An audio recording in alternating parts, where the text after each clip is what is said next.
de alguma forma, né, tangenciar, porque são perspectivas que não se esgotam, né? Há pouco tempo, acho que saiu na imprensa, né, com alguma efeméride, alguma data redonda aí de 200 anos da morte de Marx, não sei quantos anos do Capital, né? Estão se descobrindo ainda textos de Marx, está se publicando, né? A mega coleção lá de obras completas não acabou em alemão, né? Houve muitos textos póstumos ao Marx nos anos 30, 40, né? Então, que acho que se trata de levar Marx a sério, né? E aí alguma coisa, sim, eu tentei abordar, né? Acho que uma das entradas, né, possíveis me parece a questão de uma filosofia da natureza, que é um tema do idealismo alemão, né, e também da filosofia da história, né? Justamente essa questão do que é a natureza e como a natureza é criada e recriada, né, a partir de um mundo relacional, onde o ser humano não está sozinho, o ser humano é um ser social, ou seja, está inscrito no mundo relacional, né, ou contrai relações, nasce o mundo já está dado, né, diria o Althusser, ou nasce antes de falar é falado, nasce está na linguagem, diria a perspectiva mais contemporânea, né? Então, nesse sentido, me parece que o ser humano é determinado, né? Não é tão livre, ou o conceito de liberdade não é uma vivência estoica ou interna, né? A liberdade é sempre uma liberdade que se conquista, que se cria, e no meio dos sócios, né? na polis, com os outros, né? Então, me parece que, sim, nesse sentido, pensamos com certas condições, essas condições são históricas, né? Quer seja a questão de hábito, quer seja a questão de uma normatividade que vai reger as expectativas, aquilo que a gente espera, né? São os referenciais ideais e materiais, né, que guiam nossa ação. A gente não pensa, mas estão ali, né? A teoria os mostra essa invisibilidade que nos norteia, né? O modo de produção, a organização da sociedade, os modos pelos quais a sociedade se reproduz em termos de riqueza e em termos de reprodução simbólica, né?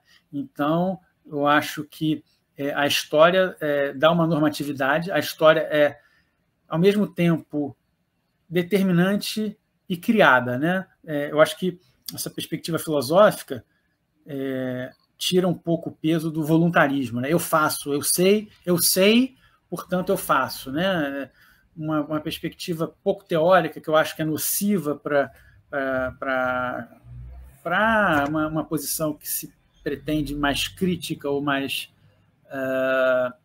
como dizer, progressista, é entender a praxis como uma unidade sem falhas entre teoria e prática, como se bastasse saber ter as boas razões para a ação ser boa, como se a disponibilidade de um método ou conhecimento de uma fórmula fosse suficiente para a minha ação ser virtuosa ou para que eu fosse legítimo. Não se trata disso, né? Há um fosso entre intenção e ação, né? Não se controla totalmente a ação. Uma perspectiva crítica, ou seja, que vê os limites, né, do pensamento, os limites da ação, né, numa esteira aí do kantismo, né, de se perguntar sempre sobre os limites, né, me parece que traz um debate ético, né, na medida que, sim, me parece que no século XIX uma questão da razão prática se coloca, né, a liberdade se realiza, né, se realiza na política com Marx, né, se realiza na poesia com Nietzsche, né, quem trabalha muito isso é um historiador da filosofia que me encanta,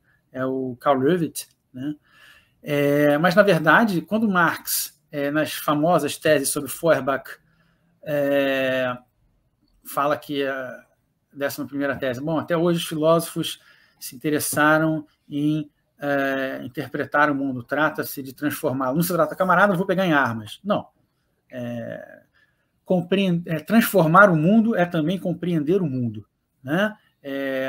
Há uma dialética aí, né, entre a crítica das armas e as armas da crítica, né? Eu acho que as armas da crítica são importantes, né, até porque a gente, numa conjuntura contemporânea, né, de muitos retrocessos, né, para o campo progressista, eu acho que a gente tem que cultivar aí espaços de liberdade, né, e também a gente tem que estar atento para a formação, para a educação, o papel que a educação tem que ter, o papel democrático que a educação traz para que qualquer um possa falar, né?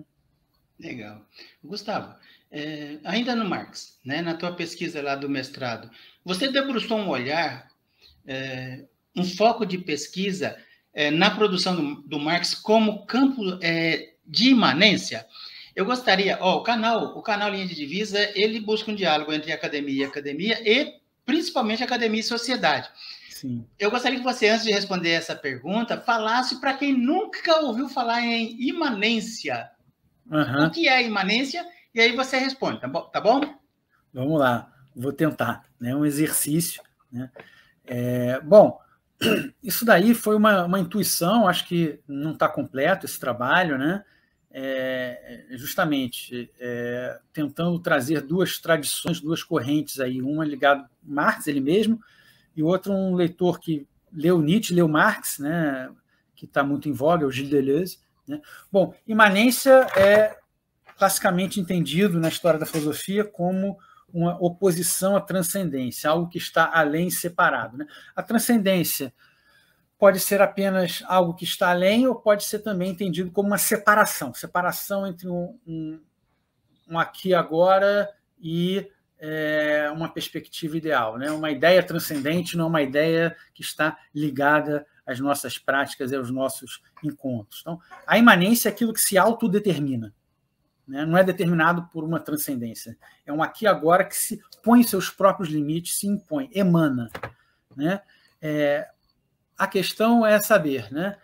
Uma imanência, portanto, aponta para uma filosofia prática, para uma perspectiva de produção de efeitos, né? Em oposição a uma regência de algo exterior que mecanicamente estabeleceria os resultados dos processos, né? Uma determinação exterior ou transcendental ou uma determinação interna e imanente, né?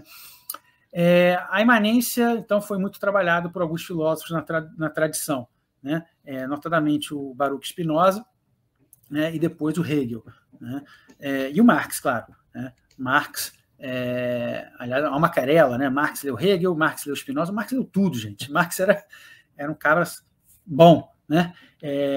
A gente lendo biografias do Marx, estudos sobre Marx, como Marx o Intempestivo, Daniel Bansaid, que foi também uma obra que me fez pensar muito, né? Chegou a documentos que o Marx tentava talvez corrigir Spinoza ao pensar a história com Hegel e corrigir laivos, manchas transcendentalistas de Hegel com Spinoza. Então, acho que a riqueza do Marx é buscar algo próprio,